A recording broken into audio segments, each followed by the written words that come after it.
Split decision victory tonight, Liz. Assess your performance. What's that? Split decision victory tonight. Assess your performance tonight. Everybody wants to go for a finish. You want to have fight of the night. You want to have knockout of the night. So I would have liked to have gone a little bit differently, but I still came out with the win, so I'm happy with that.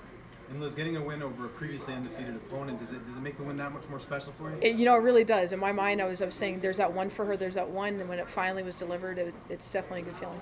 You haven't fought in a while. Was there any sort of cage rust going back in there? Did you kind of feel pretty comfortable? No, I felt really comfortable. I was fortunate enough that I was able to compete in taps for taps, and also compete in the Eddie Bravo Invitational under 10th Planet. So as a result of competing in that, I was able to knock off any rust I might have had. So courtesy of that, working with 10th Planet, they made sure that there's no rust that builds up. What's the bigger moment here? UFC 157 was a historic moment. Here we are at Madison Square Garden for 205. You have to compare walking out for both of those. What sort of is the better one in your mind? That's really hard. The atmosphere at UFC 157, even to this day in experiencing this fight, I haven't felt a crowd's energy like that. Throughout every moment of that fight, you could feel the uproar and the disappointment and the back and the forth, and I've never felt that before. But walking out to Madison Square Garden and the history that's here with boxing, with all the musical events that they've ever had, my family being from New York City, there's also no comparison for that. You can't compare the two.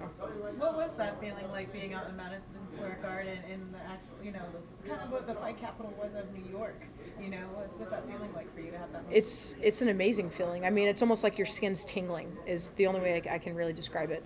After coming in for weigh-ins, I didn't expect for the entire place to be filled for weigh-ins of all things. And now to come out and actually fight and just feel the energy and you can hear the crowd, you can feel everybody's energy on your body as you're competing. How did you feel about the split decision just because a lot of people, social media kind of were scoring the fight your way? Did you feel like that you had more rounds than what the judges saw? Yeah, I definitely did. But again, when you make the mistake of letting it go to the judges and to the decision, there's always going to be that risk. It's human nature. We make mistakes.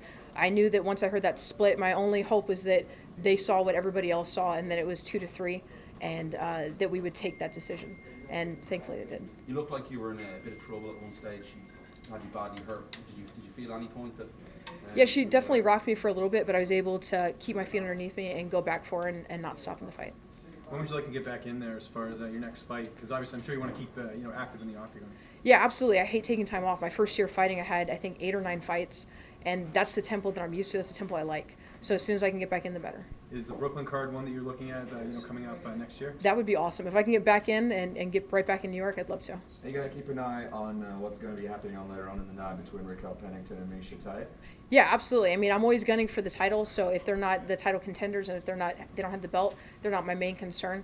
But there's still people that I know are in title contention, so I have to be mindful of what they're doing. Because you have a big name value. You said after the fight you'll fight anybody. Do you think that's the right approach, or is it time to sort of look at the rankings and choose the bigger names to make your way back to a title? When I say that I'll fight anybody, I mean that whoever they put in front of me, I'll go there. But ultimately, my camp always makes the decision. They do the educated guesses for me. They're the ones that do all the research and tell me who the intelligent for my career, who the intelligent opponents are.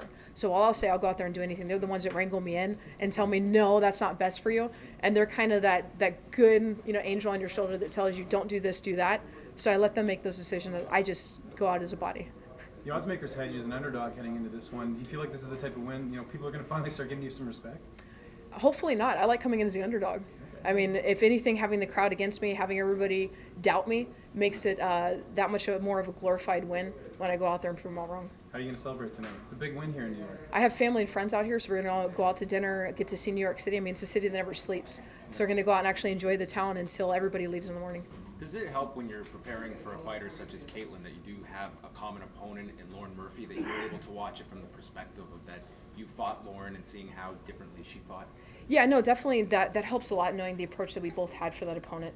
But at the same time, we both have our different strengths and our weaknesses. What really helped is that I have people like Bill Crawford and Manolo Hernandez in my corner doing the educated decisions for me and weighing what it is that I need to do to make sure that I benefit the most in the fight, and they tell me. And then I have teammates like Alima McFarland who comes in there and she helps mimic the opponent, so that helps me out so much. And then I have people like Gabe Tuttle, Richard Martinez who help with my jiu-jitsu games, so they make sure that I'm not going to make any mistakes on the ground that other people made.